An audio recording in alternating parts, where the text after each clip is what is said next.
It is bloody early, but I've accepted a challenge to see if I can understand the paintings of Mark Rothko.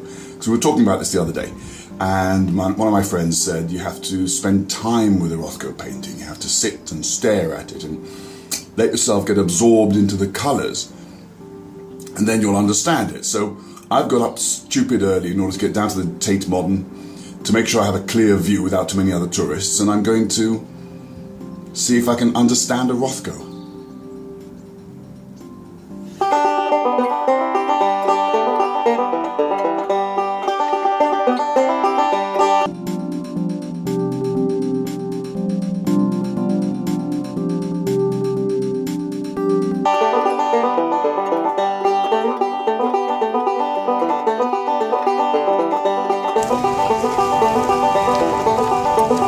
Right, Tate Modern.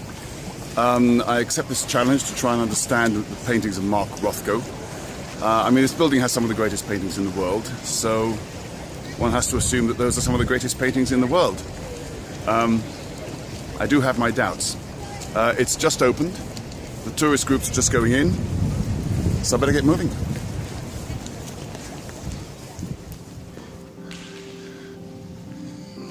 Right, this is the painting I've chosen. I can't quite get it all in frame.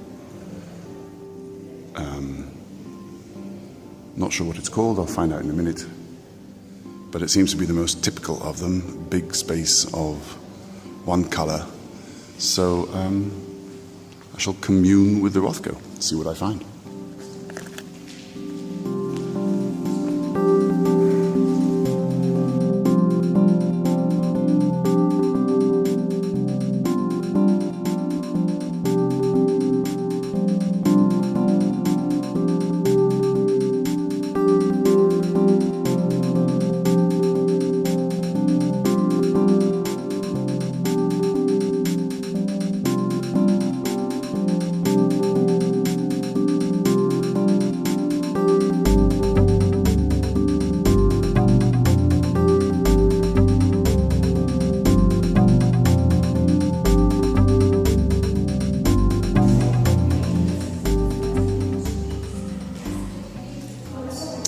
Sorry, don't get it.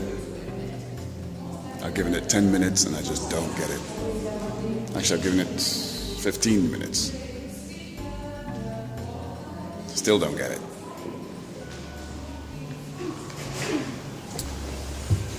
So, I sat with the Rothko for, what, 15 minutes? Stood with the Rothko for 15 minutes. And really tried to give myself to the painting, really tried to look deep into it, understand it, see if I can find any emotional connection with it, any intellectual connection with it. And, sorry, don't get it. Don't get it. I have a theory about how art works instead of what art is for. And my feeling is that art is there to give us an incomplete view of the world so that we can make up the last bit ourselves. So let's say art gives you 90% of an image. So our brain can then make up the last 10%. And obviously our brain is going to make it up in a pleasing way to try and recreate for itself what the scene would be like if we were experiencing it firsthand. And you know my theory about brains always work in patterns. So the art gives us 90% of the pattern, the sequence, and we fill in the last 10%.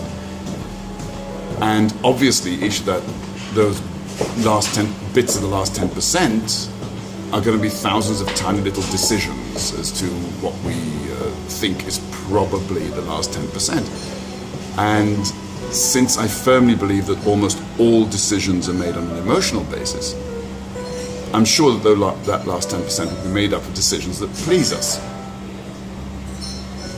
And I think some people maybe need 95% done for them and can only fill in the last 5. And some people can manage with 80%, 50%, and they'll fill in the rest themselves. And it's not always, I'm not saying it always has to be representative, because each of those little decisions being pleasing will be emotionally pleasing. And my belief is that art should have an emotional connection, otherwise it's not art.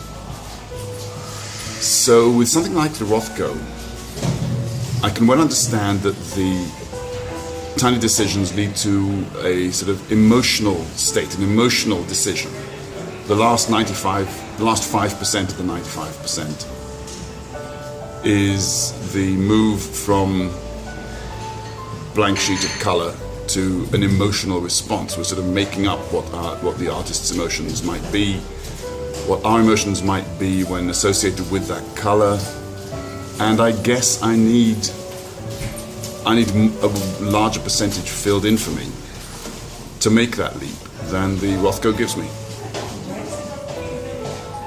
So I'll give it a go. It'll have to do.